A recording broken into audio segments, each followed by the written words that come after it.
台湾伫咧巴黎奥运的跆拳道项目，只有顶一届的东京奥运铜牌罗嘉玲摕到参赛资格，也因为这个旧伤伫今年初变搁较严重，罗嘉玲今年是无参加任何一场的比赛。伊头一场正式比赛就是奥运，虽然讲是有压力，不过伊也真希望讲会当拼到奖牌摕到回来。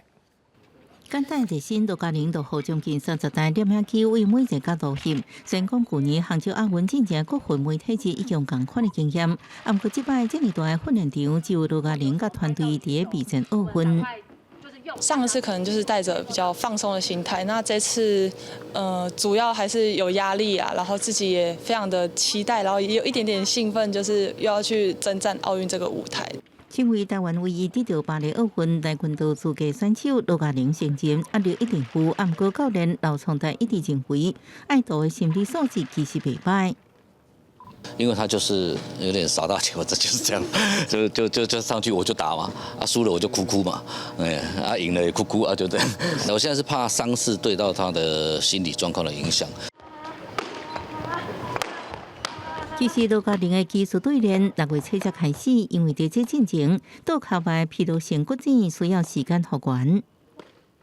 这是蛮有压力的啦，因为就是剩下100天的时候，然后就是还拄着一个拐杖，但是就是有跟医生，然后还有物理治疗师配合，所以就是每个礼拜都会回去看一下医生，然后恢复一下状况。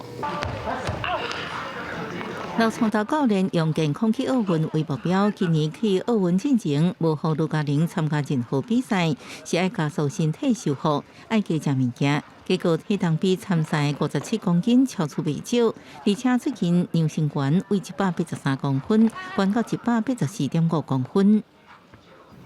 一长高1公分又要多2公斤，我说你这降体重，他每次体重一过，我说耶，我就打赢第一场的感觉。我们有营养师的介入，然后出发的时候就是剩0.5至1公斤，这样我们就会比较好控制他的体重。爱用上爱训练爱体控，为了让罗嘉玲更加安心。6月中出发去奥运进前，教练特别请伊的爸爸罗南国训中心陪练。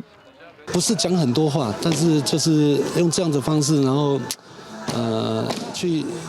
帮他疏解他那种紧张的情绪，这样子。奥运最后倒头算兄哥爸爸拢伫身躯边，出去进前也个无比赛。虽然目前有个比赛签票正个，不过罗嘉玲甲团队希望，结果亲像兄哥亲手做的海报同款，关关难过关关过，勇夺金牌。